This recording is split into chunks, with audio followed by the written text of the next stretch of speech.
자, 뇌의 구조에서 가장 중요한 부분이 전뇌였습니다. 자, 이 전뇌에서 우리가 기억해야 될 것들이 많이 있었죠. 첫 번째, 전뇌에서 대뇌 피질이 있었습니다.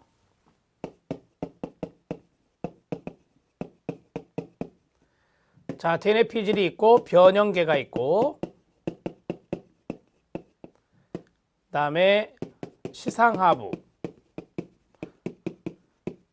제가 중요한 것이 이 세 가지다라고 말씀을 드렸었습니다. 그리고 나머지 시상, 기저핵 이런 것들이 있습니다. 시상과 기저핵은 참고만 하셔도 되겠습니다. 자, 대뇌 피질에 어떤 것들이 있었냐면 전두엽이 있었습니다. 이건 뒤에 또 나올 건데요. 전두엽은 계획이라든지 어떤 것을 실행하는 부분들이 여기에 들어갑니다. 계획과 실행 등에 관여하는 것이 바로 전두엽이다.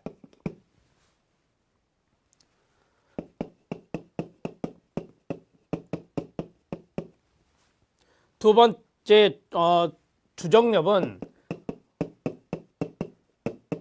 체감각의 정보와 연관성이 있습니다.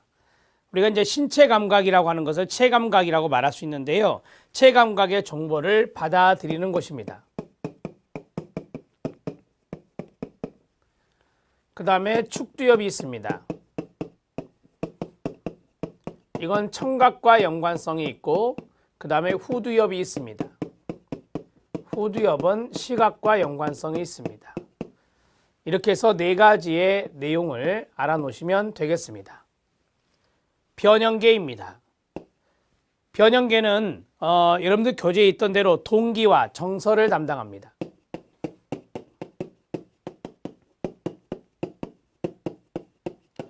자, 여기에서 해마가 있는데 이 해마는 바로 기억 중추라고 할 정도로 중요한 부분이다 라고 보시면 되겠습니다. 자, 시상하부입니다. 뇌분비계, 그 다음에 자율신경계, 그리고 생존과 관련된 행동을 통제하는 것입니다.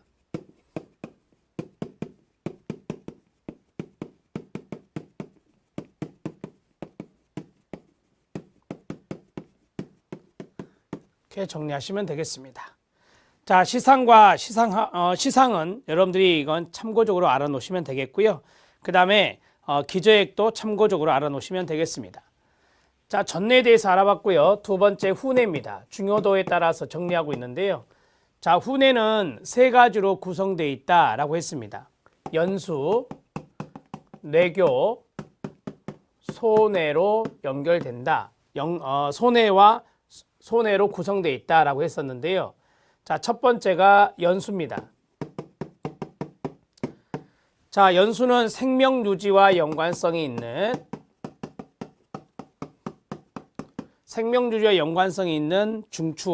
중추라고 볼 수 있고요. 그 다음에 반사를 조절하는 곳이다. 이렇게 정리하시면 됩니다. 그 다음에 두 번째로 좀 중요도가 있는 게 소뇌입니다. 소뇌는 협응, 거기 보면 협응 운동을 조절하는 곳이다 라고 했습니다.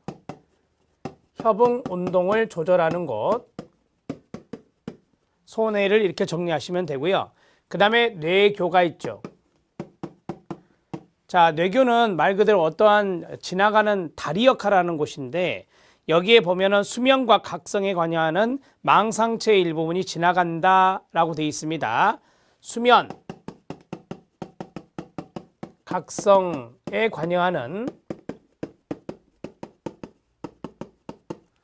망상체의 일부가 지나간다.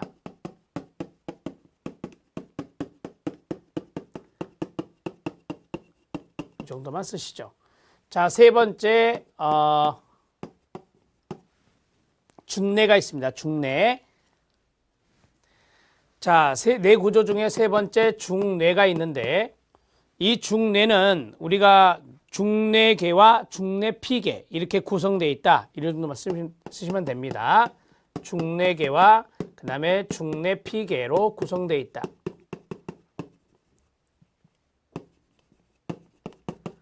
자, 이렇게 쓰시고요.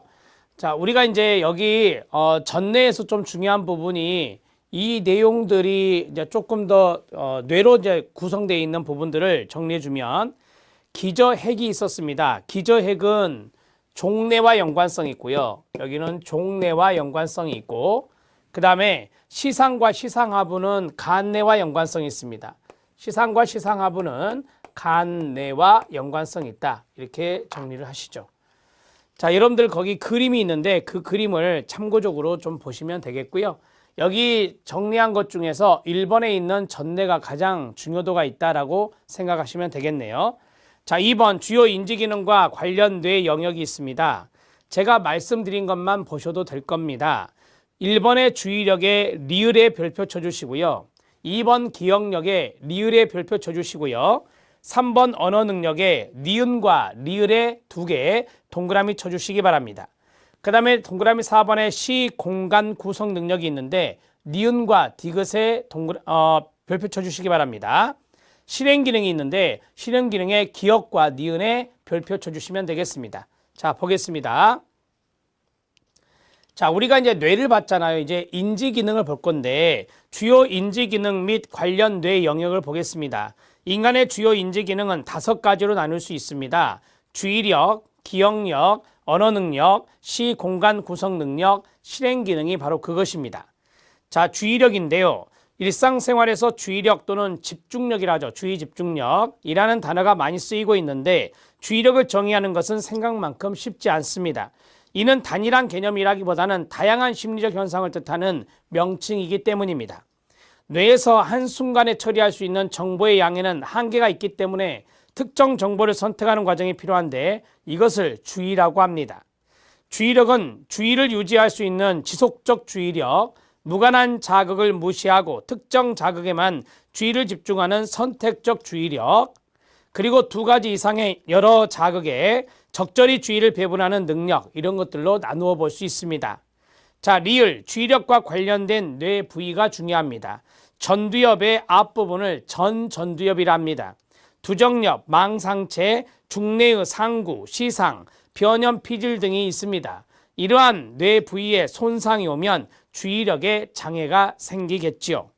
자, 그러면 하나씩 정리해 보면 첫 번째, 주의력입니다. 자, 주의력과 연관성이 있는 것을 쭉 작성해 놓으세요. 전두엽, 두정엽, 전두엽, 그 다음에 두정엽, 그 다음에 3번째가 망상체,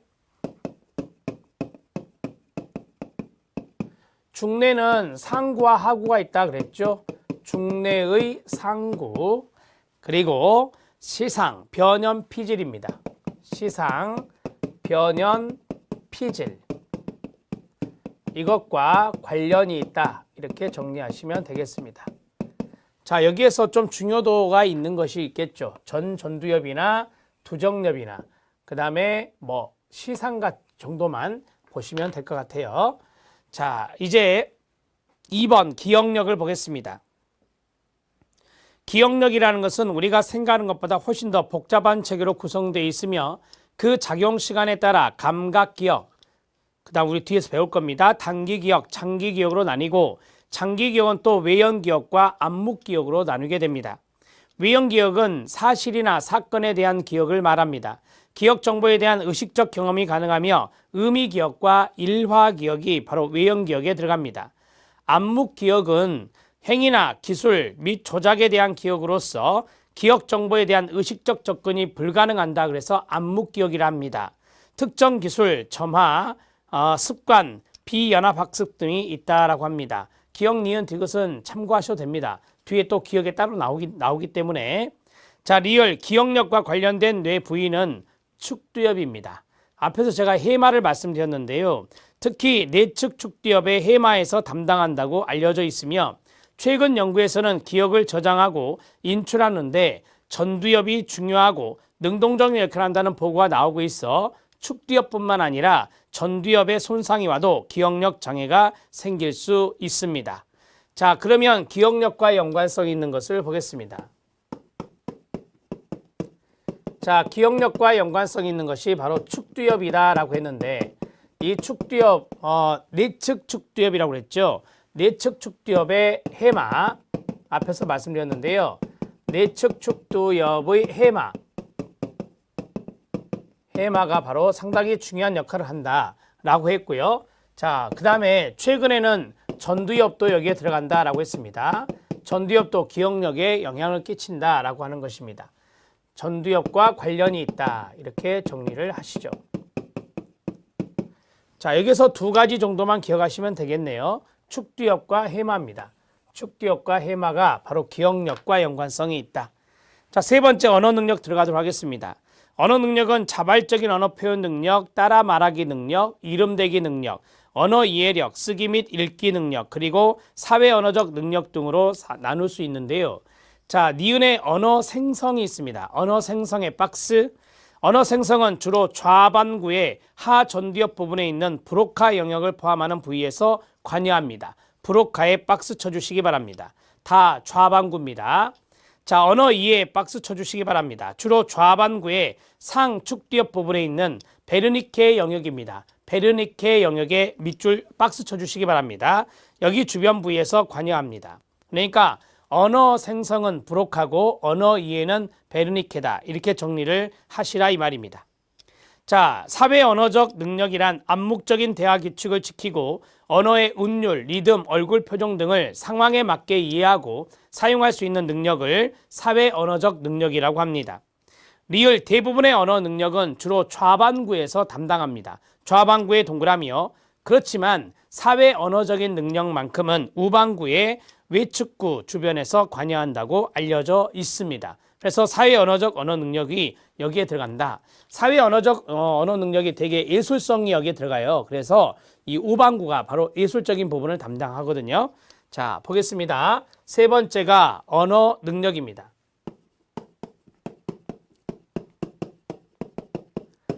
자, 언어 능력은 되게 이제 좌반구가 많이 담당을 합니다.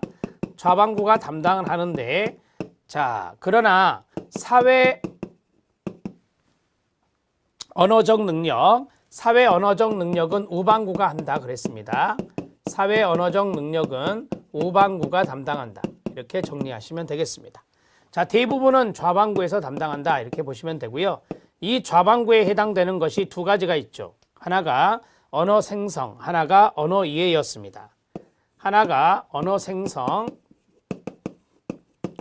언어 생성과 연관성 있는 게 브로카 영역이고요.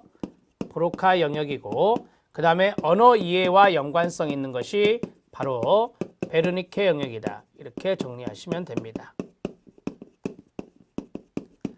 자, 여기는 좌반구와 연관성이 있습니다. 좌반구에 있는 브로카 영역, 좌반구에 있는 베르니케 영역, 여기 언어 생성이고 여기는 언어 이해가 되겠습니다.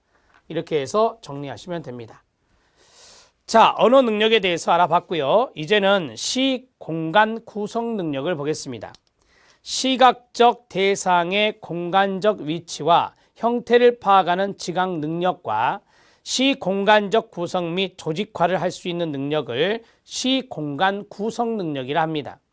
길을 찾아가거나 그림을 그리거나 퍼즐을 맞출 때 쓰이는 능력입니다. 언어 능력과는 반대로 우반구에서 발달되어 있습니다. 자, 특히 주종엽에서 많이 담당한다고 합니다. 우반구는 자극의 전체적인 윤곽을 구성하는 데 관여하고 좌반구는 자극의 세부적인 내용을 구성하는 데 관여하는 것입니다. 자, 넘버링은 4번이 되겠습니다. 시공간 구성 능력입니다. 시공간 구성 능력은 바로 우반구에서 담당한다. 우반구에서 담당한다, 이렇게 보시면 되고요. 그 우반구에 있는 두정엽입니다. 두정엽과 관련이 있다, 이렇게 정리를 해 놓으시고, 자, 좌반구와 우반구의 차이점에 대해서 이야기를 했습니다. 좌반구, 그 다음에 우반구. 자, 좌반구는 거기 있는 대로 자극의 세부적인 내용을 구성하고요. 자극의 세부적 내용을 구성하고 그 다음에 전체적인 자극의 윤곽, 자극의 전체적 윤곽이요. 자극의 전체적 윤곽을 구성하는 것은 바로 우방구가 담당한다. 이건 팁으로 써드린 겁니다. 자, 마지막 5번 실행 기능을 보겠습니다. 시험은 실행 기능이 많이 나와요. 자, 실행 기능을 보면 인지 기능 중에 가장 복잡한 고의 기능이 바로 실행 기능입니다.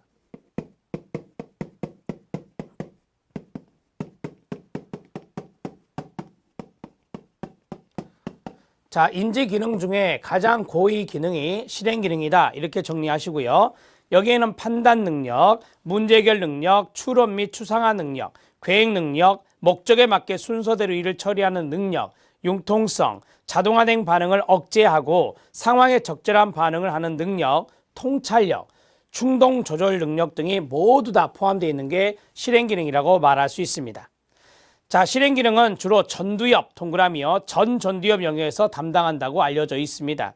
최근에는 전두엽의 영역을 보다 세분화하여 이러한 다양한 실행 기능을 담당하는 영역과의 관련성을 찾는 노력이 진행되고 있습니다. 자, 실행 기능과 연관성이 있는 것은 바로 전두엽인데, 전두엽의 전두엽 앞부분을 말하죠. 전두엽의 앞부분인 전두엽과 관련이 있다. 이렇게 정리하시면 되겠습니다. 자, 우리가 이제 실행 기능이라고 하는 거 뭐 여러 가지 것들이 있지만 몇 가지만 써 보겠습니다. 판단이라고 하는 거, 그 다음에 계획 능력, 우리가 앞에서 전두엽에서 계획이란 말이 있었죠. 자, 계획이나 어떤 실행 능력 이런 것들과 연관성이 있다 말씀을 드렸었고요. 자, 그 다음에 추론 능력, 그 다음에 문제를 해결하는 능력, 문제 해결 능력 등 다양한 영역이 바로 이 실행 기능과 연관성이 있다. 이렇게 정리하시면 되겠습니다. 자, 여기까지 해서 인지 기능 5가지에 대해서 했습니다. 주의력, 기억력, 언어 능력, 시공간 구성 능력, 실행 기능. 이 내용이 핵심이기 때문에 이 내용을 잘 적어놓고 여러 번 읽어주시기 바랍니다. 자, 이제 가용성 발견법에 대해서 하겠습니다. 가용성 발견법도 시험에 출제가 됐는데요. 아래 각주를 보면 살인사건이나 화재 등으로 죽는 사람과 심장마비로 죽는 사람 중 누가 더 많은지를 묻는 질문에서 끊어요. 사람들이 흔히 범할 수 있는 확률 추론 과정의 오류, 이런 것들을 우리가 가용성 발견법이라고 말합니다. 자, 예를 들어서 내 주변에 화재로 돌아가신 분들이 많아요. 그러면 화재로 돌아가신 분이 더 많습니다 라고 추론하는 거죠. 내 주변에 심장마비로 돌아가신 분이 많아요. 그러면 네, 심장마비로 돌아가신 분이 많다라고 이야기한다는 거죠. 이러한 것들을 우리가 흔히 범하는 확률 추론 과정의 오류인 가용성 발견법이다. 이렇게 이야기하는 겁니다. 자, 1번부터 6번까지 있는데 1번, 3번, 6번에 별표 치시기 바랍니다. 그 6번의 사례가 중요할 수 있습니다. 사례에 별표 치시기 바랍니다. 사람들은 어떤 것이 얼마나 평범한지 판단하려고 할 때, 또는 어떤 일이 발생할 가능성이 얼마나 될지 판단하려고 할 때, 자, 그것에 대한 사례를 생각하려고 합니다. 사례의 동그라미요. 만약 어떤 사례가 쉽게 연상이 되잖아요. 그것은 평범한 것이라고 결론을 내리고, 그렇지 않으면 평범하지 않은 것이라고 결론을 내리게 된다는 것입니다. 어떤 것이 기억 속에서 얼마나 가용적이냐에 따라, 쓸모 있느냐에 따라 그것이 얼마나 평범한지 판단하는 단순한 어림짐작이 되는 것입니다. 가용성 발견법은 무의식이 구사하는 도구로서 이것은 의식적인 노력 없이도 혼자 자동적으로 결론을 쏟아내며 우리는 이러한 결론들을 직관적으로 경험하게 됩니다. 그 결론이 어디서 나오는지, 어떻게 형성되는지 알지 못하며 그저 그 결론이 옳다고 느낄 뿐이고, 그 결론이 실제 옳은지 여부는 별개의 문제입니다. 가용성 발견법은 무의식의 각인 과정과 마찬가지로 우리 뇌가 진화의 길을 걸었던 선사시대 환경의 산물이라고 이야기하고 있습니다. 자, 사례를 보면 주변에 교통사고 당하는 사람들이 많은 사람은 끊어요. 교통사고 발생률을 실제보다 높게 판단할 수 있다는 겁니다. 특정 사건을 지지하는 사례들이 기억에 저장되어 있는 정도에 따라 사건의 발생 가능성을 판단하는 경향, 이것들을 우리가 바로 가용성 발견법이라고 말합니다. 자, 우리가 이제 이거 사례로 나온 적도 있고 개념으로 나온 적도 있으니까 둘 다 한번 해보죠.